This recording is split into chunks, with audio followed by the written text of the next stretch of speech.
everybody, how are we doing? Welcome to our kitchen, Cooking with the Ridgeways. We appreciate you joining us, and you actually have both of us in the kitchen. I'm going to be manning the camera, and Phil is going to be doing the cooking. We are making a beef satay fried rice. So this is our first time trying this recipe. Sounded really, really yummy, and it's something different, which is what we look for whenever I'm doing the meal plan and stuff, to get out of that rut of the same old recipes all the time. Now, little quick helpful hint before we get started is if you are making your own rice, instead of using 3 pouches of, the already made rice that you just toss in the microwave to heat up and stuff, if you're making your own rice, make it the day before. So then you don't have to wait for it to cool down and you're not eating at 8 o'clock at night. Unless you like eating at 8 o'clock at night, then that's okay. All right, so we are going to get started. We've got our pan heating up and we're gonna put the beef in. So we are using the 10-inch non-stick stainless. Okay, so we have thinly sliced beef here. We're just gonna dump that all in. And make sure you spread it out. You don't want to crowd the pan, which is a common error and a cooking term. If you ever hear that, that just means don't put too much in. That's really all it means. But this all needs to be flat so it gets nice and seared. You're going to cook it until there's no more pink on the outside. So, maybe a minute. It's so thinly sliced that it doesn't take really any time at all. And it's smaller pieces; they're not long strips. So. Yep. And you got the temperature really hot with that oil. You want that oil to be shimmering. Now. All right, look at that going. Pink is the red. The red is almost gone. Yep. So we're going to take this out. We're going to put it in this really cool little Stay Hot bowl. Yeah, it's the smallest of the insulated serving bowls. Absolutely love them. That's perfect for your holiday meals, because I will tell you, every single one of them that we have goes on our table at the holidays. And you're going to reserve all this juice in here. There's not a lot of fond this time. I think it was because there was some liquid in the bottom. So it might help if you pat your beef dry before you start cooking it, and then you won't get that. But that's just going to add to flavor.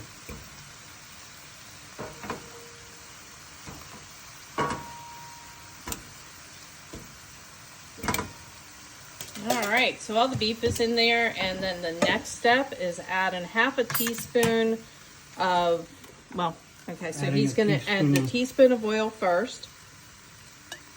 And then he's going to add half a teaspoon of Thai curry paste. So this can be found in the internet. That's more than a half a teaspoon. Told you, don't make it too hot that I can't eat it, please. It won't be too hot. We put a lot of rice in here.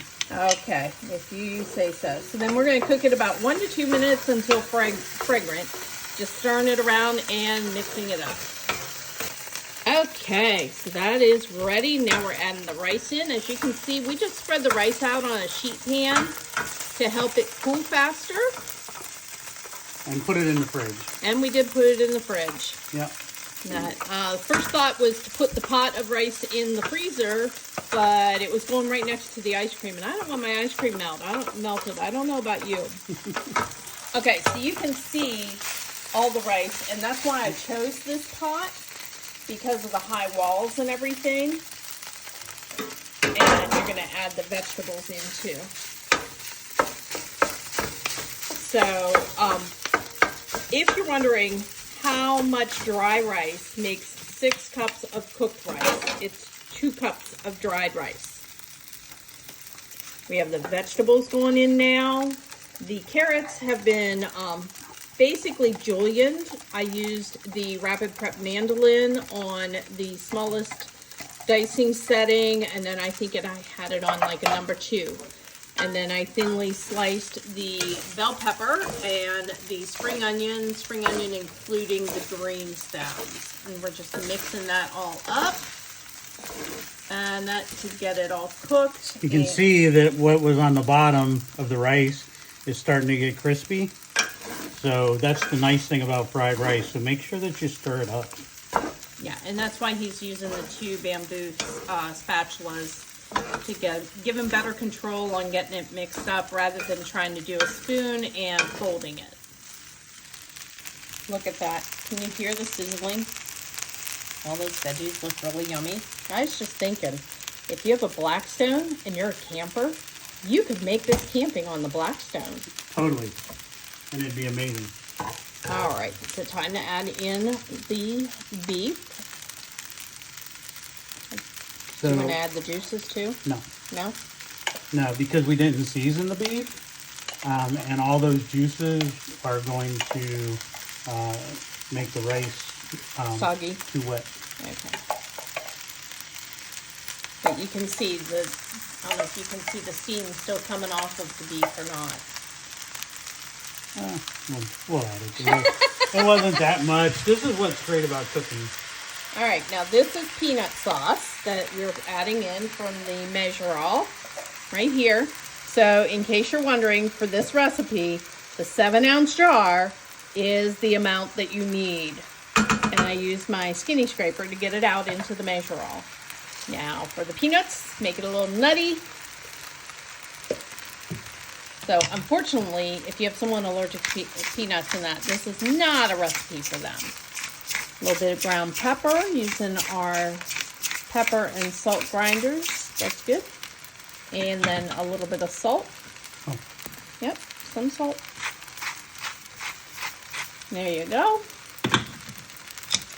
And then you're going to mix it all up. Get everything all coated. That's the challenge, getting everything all coated without part of it going onto the stove. That's why I was thinking this would be a perfect recipe for a blackstone. It would. Which, if we had one, we would be making it on it. We would. It's a beautiful day outside today. Oh my God. It's like a high of 75 or 76. Perfect. All right, one more toss and we should be good to go. You can see by adding the peanut sauce and everything how it changed color.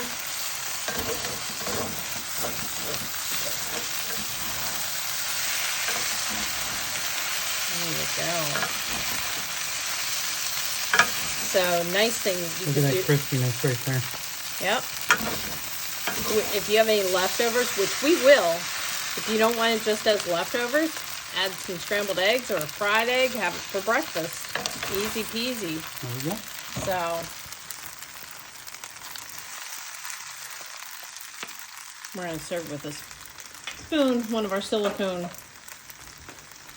serving spoon. Just turn, Yep. burners off. And then you can, if you like it hotter, you could add some sriracha or some other seasoning to it. If you don't like it so hot, don't add so much Thai stuff. Yeah.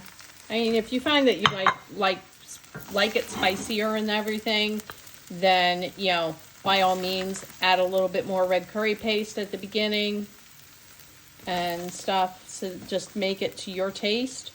You know, maybe even play around and salt the beef before, you know, you start cooking it or something too. That could bring out some more flavor in the beef.